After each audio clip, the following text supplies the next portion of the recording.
For the first time since taking office, Joe Biden stepped out in front of the press to take questions. And while much of the event seemed scripted, there were a lot of details that we can glean from the event.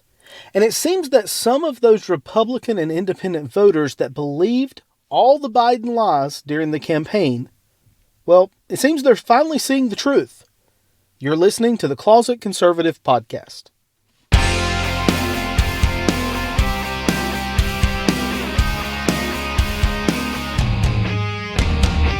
For the first time since taking office, President Joe Biden, decided to hold a press conference.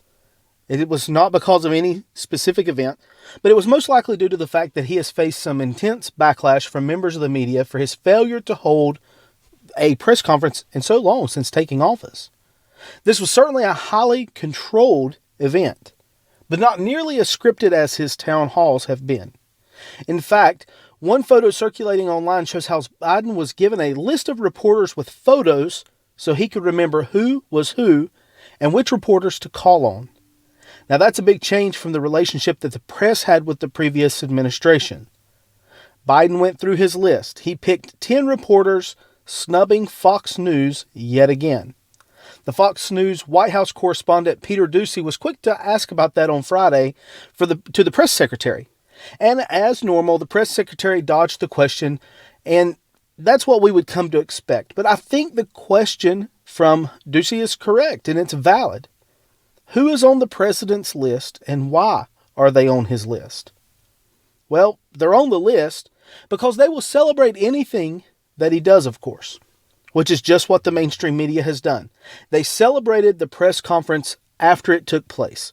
And throughout the event, Biden did little to answer any questions, and he looked lost.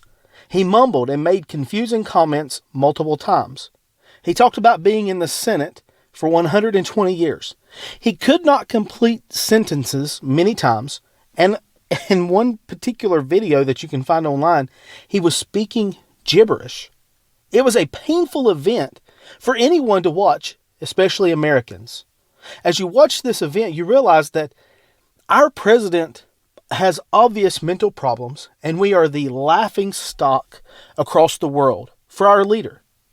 But one thing that really stood out to me was some polling information that was done after the press conference on Biden's comments. Fox News shared voter responses to the press conference and to Biden's answers that he gave as he went through the various questions. One of the grading areas was in the situation where Biden was asked about running again in 2024. Now, Biden's response was that he wasn't sure if there would even be a Republican Party in 2024. And people across the Republican and independent side of the voter aisles gave Biden a grade of F on this response, saying it destroyed his message of unity. They said it destroyed the idea and the concept that he was working toward unity. And throughout the entire press conference, that was a theme. He has said in the past he supported the filibuster, but now he is looking and says that he may support getting rid of it. Biden, over and over again, throughout his actions and throughout his messages, has done anything but be unifying. And it didn't take this press conference for us to realize that Biden wasn't about unity. I mean, since taking office, everything he's done has been about everything on the radical progressive side. Everything he has accomplished has been through executive order or via budget reconciliation. He has yet to accomplish anything with bipartisan support. Now, he claimed before he was elected he would do that.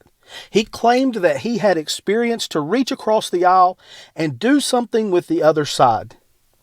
And I think that many independents and Republicans actually believed that lie. They actually believed he was moderate and would try to work with those on the other side of the aisle. But that's not the case. He has yet to do that. Other comments such as Biden's conversation about the GOP voting legislation laws that many states are passing. He said it made Jim Crow look like Jim Eagle.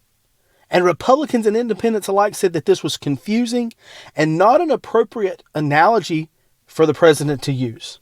He also claimed that Republican voters preferred him as compared to their elected officials in Congress. And nothing could be further from the truth. Nothing could be further from the truth when Biden continues to underperform when he is polled in Republican areas. The only thing that saves him, and this is even on a national scale, the only thing that saves Biden in his polling is independence.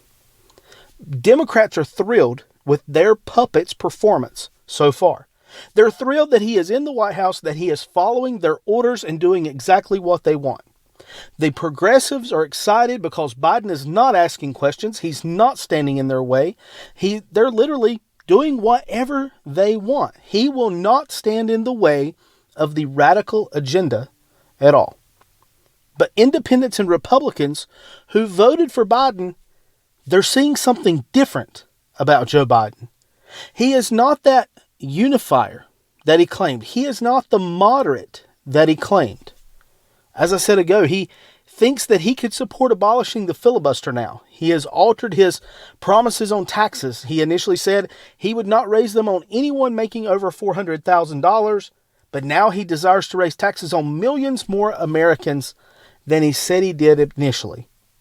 Time and again, he has lied to the American people, and it seems those who were naive enough to believe Joe Biden are finally seeing Joe Biden for what we all knew he was all along. Joe Biden made bold claims about unity and his desire to be inclusive and the president of all Americans. But apparently he no longer has that desire. Apparently that desire was short-lived. After all, he believes the Republican Party may be extinct in a few years. Of course, if the progressives have their way, that very well may be the case. We know that they are out to eliminate conservative thought and conservative policies and conservative ideas all across society. So if that's what he's focused on, he may be right. They very well may try to eliminate conservatives once and for all in the coming years. I have a sneaky suspicion, though, that if they were to try that, they will have their hands full. You see, the clear difference here is that conservatives love this country, and they're not going to give up so easily. Joe Biden and the progressive left, they believe that the people that are on the right actually want these progressive policies at heart. They believe that people actually want to support him. He believes that conservatives are willing to sacrifice and give up because they want to achieve the ultimate and better good. That's truly what he believes. Joe Biden is going to continue to be divisive in his nature, just like conservatives are going to continue to stand up for truth and freedom. He thinks we're going to give up. They think we're going to stop fighting. They think they can continue to condition uninformed Americans that we are horrible people, that we are evil people, and that we do not deserve to exist in society. But we're not going to give up. We're going to continue to stand up for truth and stand up for freedom at all costs. Sure, the left's going to continue their work to try and ultimately destroy our nation. Sure, I mean, they're not going to destroy the term United States of America, but they want to eliminate the Constitution. They want to eliminate every possible freedom that we know and love. You should not be free to practice your religion. You should not be free to speak your mind. You should not be free to fight against the progressive mindset. Their ultimate goal is to destroy our nation and any resemblance of its foundation. But conservatives, we have every intention to preserving freedom for generations to come. I hope you have a great week. I'll talk to you again next Saturday.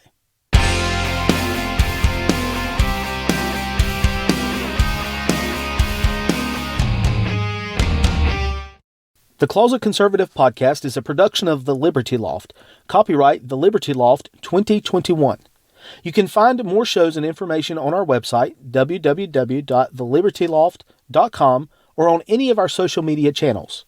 If you enjoyed this episode, be sure to subscribe to the podcast, leave a 5-star review, and share the podcast with your friends.